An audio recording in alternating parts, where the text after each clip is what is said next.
যদি কোনো ব্যক্তি কোনো শরীরে আঘাতপ্রাপ্ত হওয়ার কারণে রক্ত ঝরে, তখন সেক্ষেত্রেও কিন্তু সেই ব্যক্তির রোজা ভাঙবে না। ঐতিহাসিক বদর যুদ্ধ হয়েছে রমাদান মুবারকের 17 রমাদান।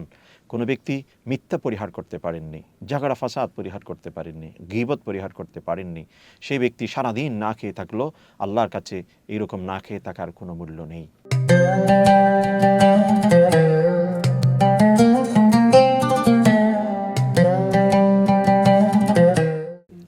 আসসালামু আলাইকুম ওয়া রাহমাতুল্লাহি ওয়া বারাকাতুহু। সম্মানিত দর্শকবৃন্দ, রূপালী বাংলাদেশের বিশেষ আয়োজন হৃদয়ে রমাদান অনুষ্ঠানে আপনাদের সকলকে সাদর স্বাগতম। আপনাদের সাথে রয়েছি আমি হাফেজ মাওলানা মুফতি মোহাম্মদ দিলাওয়ার হোসেন, খতিব, বনানী সেন্ট্রাল জামে মসজিদ।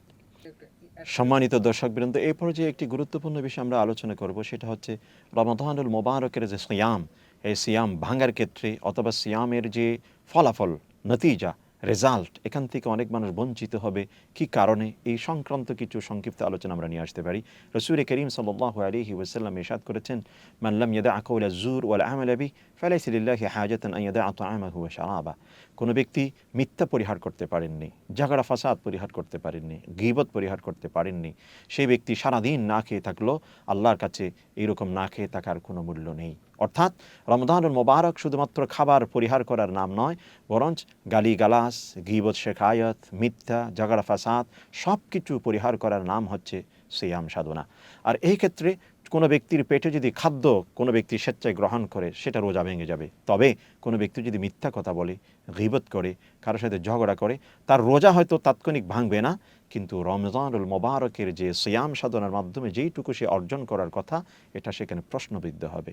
এটা আমরা এইভাবে বলতে পারি যে একটা হচ্ছে number 1 A grade, B grade, C grade, এভাবে গ্রেডিংয়ে যদি আমরা যাই, র্যাঙ্কিংয়ে যদি আমরা যাই, তখন সেই ব্যক্তির সিয়ামের মান অনেকটা কমে যাবে।